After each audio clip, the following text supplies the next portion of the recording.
For over 20 years, Glendale Community College has offered coursework in video production technology.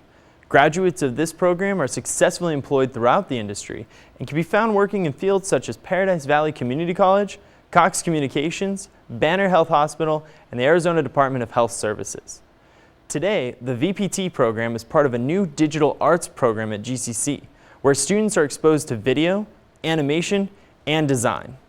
This show is a showcase of their collected works. Glendale Community College presents The Journeymen.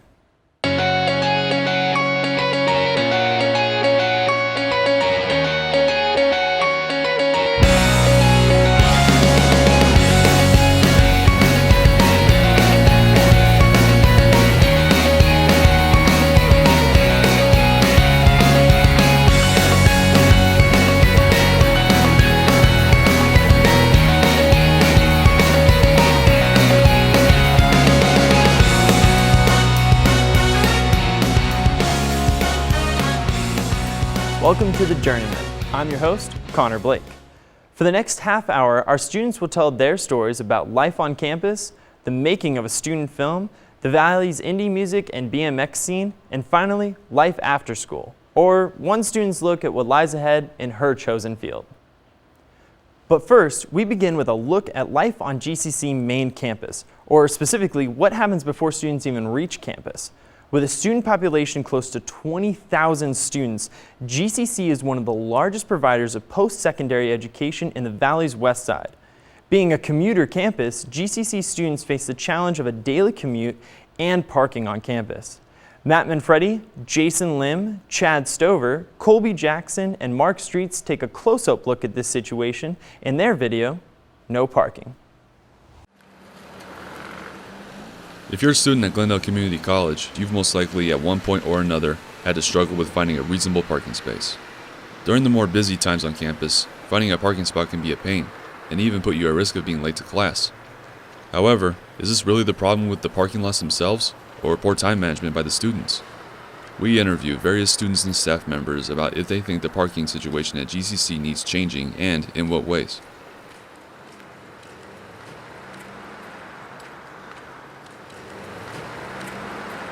We started by asking students how much extra time they assume is needed to find a space in order to get to their class in time. I usually show up about an hour to hour and a half earlier than I need to. Probably like 10 minutes. Well, I have a 10 o'clock class here on Mondays and Wednesdays. And I'm usually here by 7 in the morning though. Some have suggestions on what could be done to help students struggling with their parking. Honestly, I think I've always thought this, that there should be more signs, like stop signs for people, because sometimes people can't get out and you have to wait forever, and then there's a bunch of people that won't let you in. I mean, if they could add more parking, that obviously would be ideal. I mean, I know there's some fields over to the side of the school and everything like that. I don't know if that's zoned for parking lots, but I mean, being able to add more parking lots would definitely be nice. Because I mean, it's kind of a pain, especially when you're parked all the way back there by the park, having to kind of haul butt to get to classes is kind of a pain. We asked Deborah Pollack, Director of College Safety at GCC, if she thought the parking situation needed improvement. She replied, "If by that you're saying that additional parking spaces need to be added, I would say yes." She also said those would only be needed for the first few weeks of class. After those first weeks, she says, finding parking becomes much easier. She added that at certain times you'll see students circling in the south parking lots looking for a space, when in fact 65% of GCC's parking is in the north parking lot. She said there are complaints from both students and staff, the biggest from students being that they can't find a space close to their class, and the biggest from staff being that students have parked in their spaces. I have to show up 15 minutes to find a parking spot. You might drive around a couple rows and then you might get a good spot right up in front, you know what I mean? But that doesn't happen all the time. About 15, 20 minutes. So usually I leave, I usually get here on campus, I'd say probably about between 7:30, and my classes aren't till about 8:30, 9 o'clock. When asked about citations written for parking violations to students, she told us the majority are for unauthorized use of handicap spaces, not only for parking without a placard, but for using a placard belonging to somebody else. We asked Deborah if she had any ideas on how to improve the parking situation. She recommended moving some of GCC's classes to the afternoon, when things seem less busy on campus and finding parking is rarely an issue. On a scale from 1 to 10, how frustrating is it, on average, for you to find a parking space? Well, with the level of frustration, I mean, that really kind of ranges depending on how far you're out there. So I would probably say on average, it's probably about a good solid 8, 8.5, definitely. Level of frustration, maybe a 1, because I have morning classes, so I don't really get frustrated in the morning. Probably a 6 or a 7, I would say so. Well, I don't really get as frustrated anymore. At the beginning, I used to get frustrated. Frustration, probably 10, because I like to be early. I don't like being late for class. I like my education. I want to be here early. It's not overwhelmingly frustrating, but it's frustrating. According to Public Relations Office at GCC, there are 21,376 students enrolled as of fall 2011. There are currently 4,402 parking spaces available to students. By 2016, they hope to increase this number to about 5,000. If I'm just getting here right before class, I'll settle because obviously I don't have the time just to drive around and hope for a parking spot. I mean, that kind of goes into with, getting here a lot earlier than I need to. But yeah, it really just kind of depends on what I'm feeling like in the morning. If I want to get here an hour or two early to get a decent spot, or just wait and hustle. If I'm lucky, I'll find a good parking spot. If it's really close to letting classes out, then there's a bunch of people going in their cars, and that I have a higher chance of getting a good spot then. But if I'm early, I just anticipate parking in the back. Wake up earlier. With the increase of student enrollment every year, the parking situation will become more problematic. Joining me in the studio now are Jason Lim, Mark Streets, Chad Stover, and Colby Jackson. Question time, guys. How did the shooting go? Were there any special challenges you had to overcome? There were definitely lots of challenges, to be honest. 8 days of the entire month, we had to run across campus, run across the parking lot, try to find students who actually want to be interviewed, and actually ask them to be interviewed. They did not want to do it, to be honest. Man, that sounds exhausting. How did you guys come up with this concept? Well, the day of, when we had to choose what kind of subjects we want to talk about, I was coming really late into school because I was driving around for like 15 to 20 minutes around looking for a parking spot, and I really didn't want to park at the park itself. So as I got in and everybody was sitting down, was already sitting down and their classes already started because I came in really late, her teacher asked us, like, hey, what subjects you want to do? So I just blurted it out because I really didn't like the parking. Very nice personal experience. Did you guys learn anything about the difficulties of finding parking on GCC campus? Yes, one of the main ones was actually a lot of students who have a hard time parking have a long commute. So a lot of times that a student will have to wake up, say, like 2 hours in advance and leave like an hour to 30 minutes ahead of time just to find a good parking spot at the same time, be able to make it to class on time. Sounds like a really long commute. How did you guys gather information from faculty members? Well, we kind of went in order. The first person we got in contact with was Jeff Glemba over in the Student Union. Mm-hmm. After we got information from him, he referred us to Trisha Vogel over at Public Relations. For the final piece of information we needed, we got in contact with Deb Pollock over in Campus Safety. So it was information pipeline. They got back to us in orderly fashion. Everything worked itself out the way it needed to. Very good. That's nice to know. Ever wonder what goes through the process of an imagination coming to life? What it would be like to hear firsthand from those who make an enjoyable short film? Video production is a creative but also tough business. It takes a lot of work to write a script, create audio, and direct even a short film. Yet these students will tell you that they love what they are doing and will keep on striving to improve their talents. Here, we journey into the creative minds and the ambitious visions of another group of video production students. This is the making of the short film, Story of a Girl.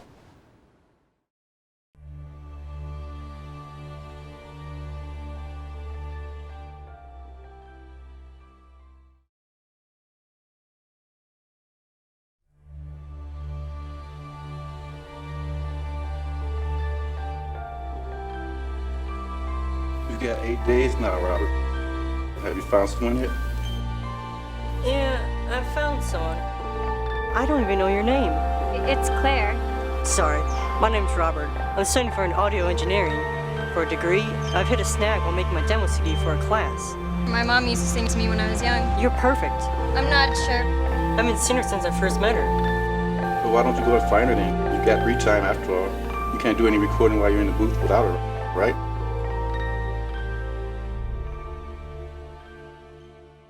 All right, so let's take it from the top. Don't worry about that. Just walk right into the TV studio and we'll take it from there. I've been working as a grip. I've learned how to handle all of the different equipment, the lights, the camera, learning different aspects of what is required to put together any film, whether it's a documentary or a student short film. Being an actor, or struggling actor I guess, considering I've never acted before, it's really a new experience. It's really a different thing to know how to do, what to do. It's really interesting. It was nice to see all the little aspects that go into creating a short film. It actually made him fun and easy to work with. And I also have no experience, so it kind of took off some of the pressure. So the process of making a student short film is pretty much the same as making a Hollywood movie even. You know, you still have to follow the same rules. You gotta get the talent together, you gotta write the script. The only differences I've noticed is that you're probably gonna have a more amateur script than in Hollywood, and that your talent is generally going to be yourself, your friends, or amateur actors that you've met at college. Other than that, it's pretty much all the same.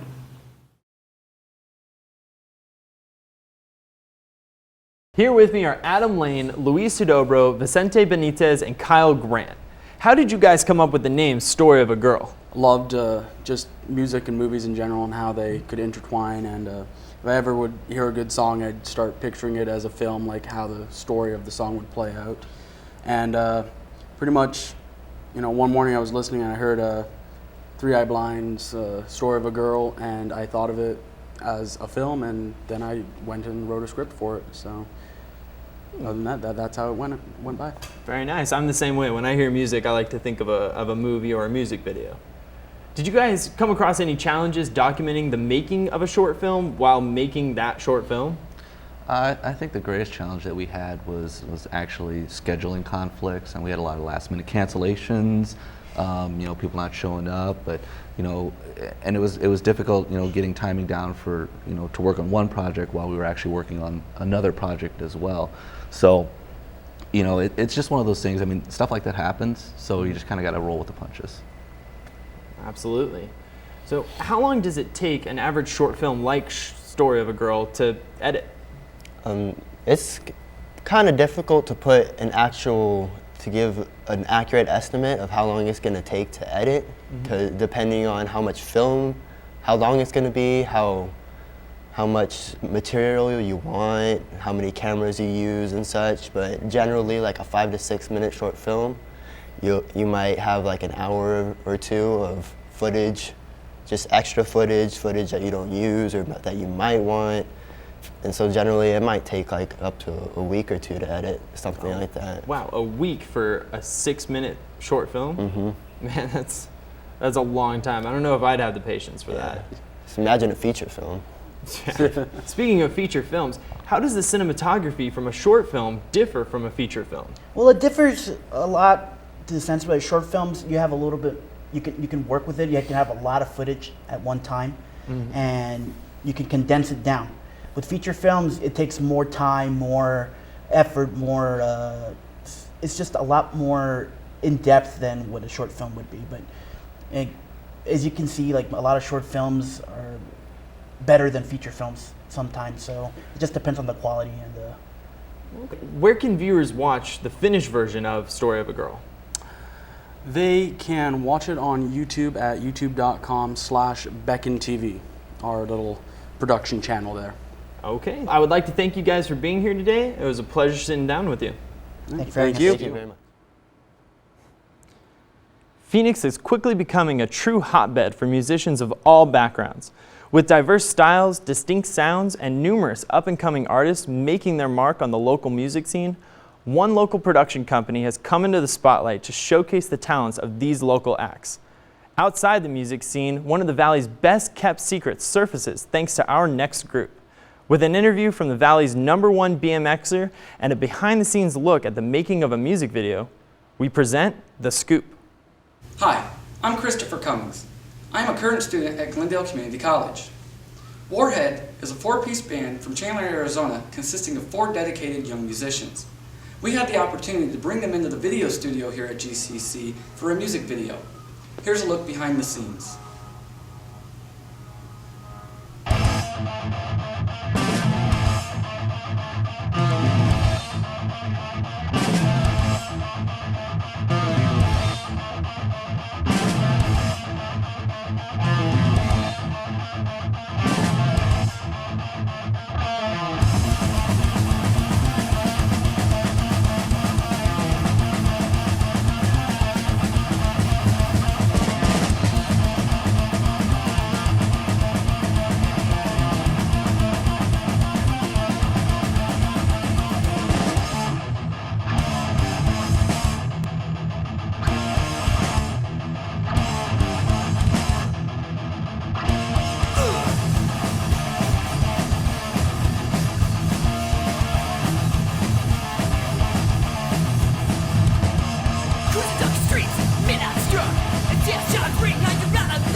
Our next guest has been racing BMX bikes for 15 years. He loves the thrill behind the race. Please welcome Roy Yeager. My name's Roy Yeager. I'm 26 years old. I started riding BMX when I was 11. We're at Black Mountain BMX right now. This is my home track. This is where it all started. This is where I've met quite a few of the people that I know in my life. It's gotten me jobs, careers, all sorts of stuff. One of my friends from school raced, him and his brother raced, and I started coming out to the track, checking it out with them. It was something I got real interested in. Kind of stuck. This bike that I'm riding right here, this is an older standard 125R model. It's a race frame. This particular setup I've got here, it's a heavier setup. It's more like a dirt jumping park bike. Kind of a race influence. Obviously, I'm out at the racetrack. I ride this one on Wednesday nights for practice only. I don't run the clip-in pedals that a lot of people are running on this one. Only ride those on my race bikes. This one I basically use for training. It's like I've got kind of a handicap like a golfer would have, so to say, I guess. This bike's heavier than my usual 20-inch that I ride normally for races, and just helps me with training. My training is pretty much just coming out here and riding my bike. Like I said, I ride this one on Wednesday nights for practice, and that's pretty much all I do for training. Other than that, I just ride my bike a lot. I don't think I'd like to go pro again. I've been pro before. Pro racing for me wasn't really, I don't know, it was something I wasn't really that serious about. I did it just to do it. I like the fun of just racing amateur, just doing it for competition. I would like to thank the guys from Warhead, as well as D&L Promotions, Al Harbison, and Roy Yeager for coming on the show. This has been The Scoop on The Journeyman. Chris Steffen, Doug Page, Travis Sunderland, and Christopher Cummings, thank you for joining me. What are some of the challenges of successfully making a music video and shooting a band playing live? Well, the first challenge was doing the live production. You know, we had the multiple camera shots of the band on stage, and it was like trying not to get the other cameraman in the shot of your shot. You know, he was on this side, he was on this side, and not trying to communicate with each other at the same time of shooting that video. Just trying to have that perfect in sync, right, because you want to getting those angles. Get shots of the instruments themselves with the band member playing the instrument, and you wanted to do the close-ups, wide shots. You know, it was fun, but at the same time, it was difficult. And what can the future expect from Evil Arts Film Studio? In the future, we've got a feature film actually shooting this June called Massacre Trail. We've also got a couple comedy series that we're wanting to come out with, as well as a lot more music videos from local and national acts. Very nice, very nice. Sounds exciting. How has a college such as GCC helped you in the video production field? Well, it seems today everyone is making YouTube videos and going to other video websites to make videos. A college like GCC allows you to fine-tune your skills in script writing, editing, and just fine-tuning your shots, as well as gaining knowledge from the professors that work here at GCC. Very nice, very nice. And in terms of Evil Arts Film Studio, do you plan on continuing to use the Scoop? We would like to. We have a couple other shows that we were trying to put together, but that's just a longer version of one of the other shows that we have put together right now. We're trying to make it more diverse. Well, I want to thank you guys for sitting down and joining me. I appreciate your time. Thank you. Thank you. Our next and final segment gives us proof that nothing comes without hard work, dedication, and sacrifice. From the mouths of our successor to the eyes and ears of our scholars, here is the field of dreams in filmmaking. When we read every inspiring message from great successful people, do we really know what it means? We gotta work it out, and give those the definitions from our failures. In my situation, I never liked any message that I never experiment in my own life. And when I do, I will always carry those messages with me as a key to success. I not only carry them, I use them for living.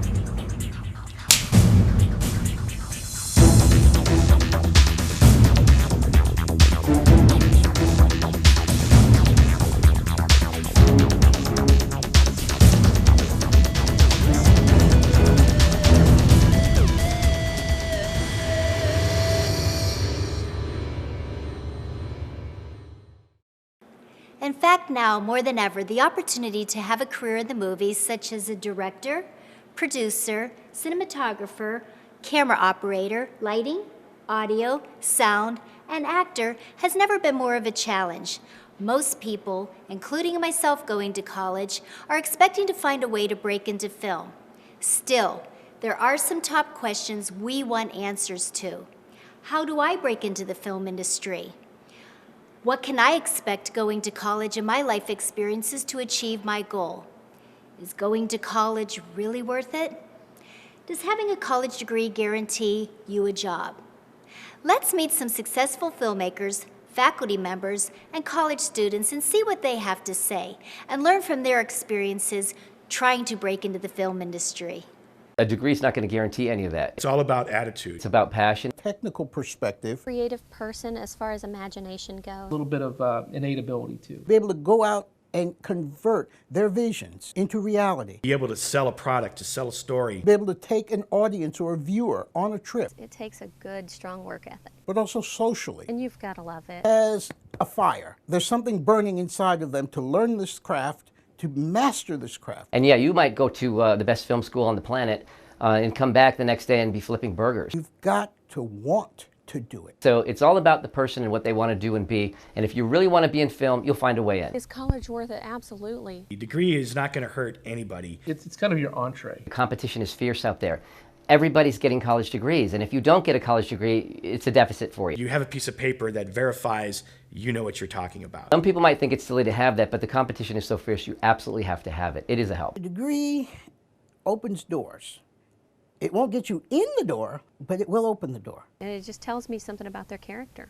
They're willing to go to school. School is not always fun. You've got to put in the work. You're willing to do that, then you're willing to do whatever it takes to get that film project up and going. But college is another excellent stepping stone for people to learn more about themselves, to learn more about life, and learn more about how the world works. But no, not all students get it.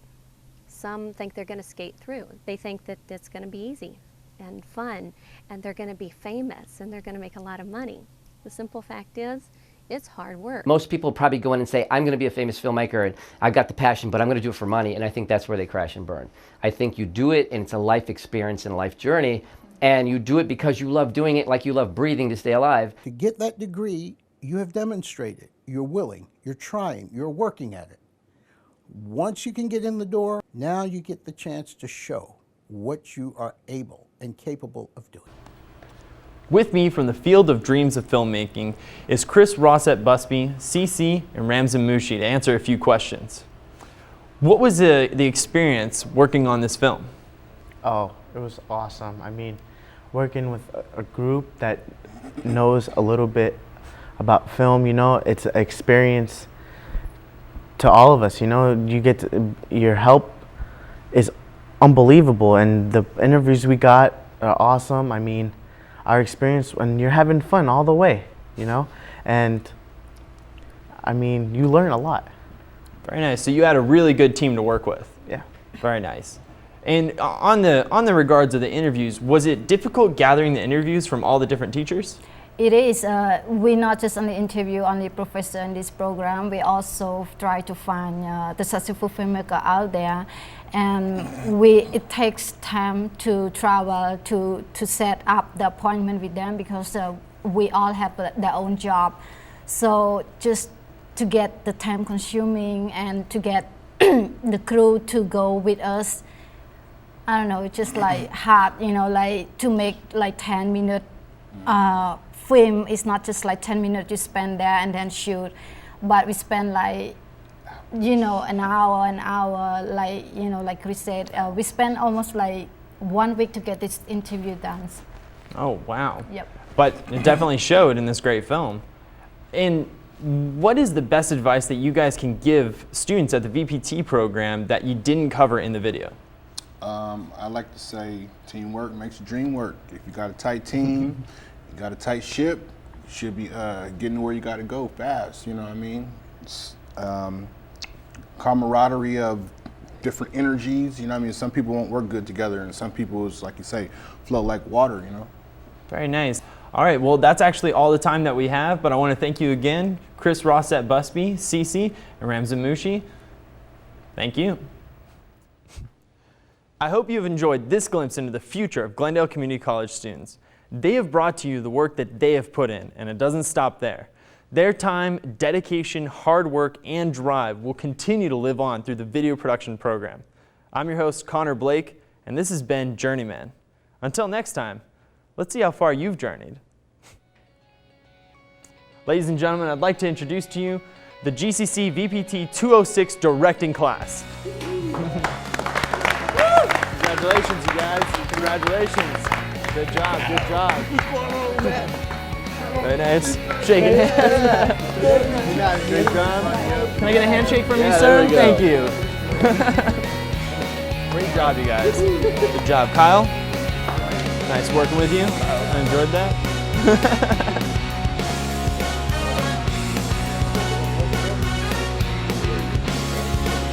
Is that where we say, that's a wrap? Does anybody know Cowabunga? Can we do a Cowabunga?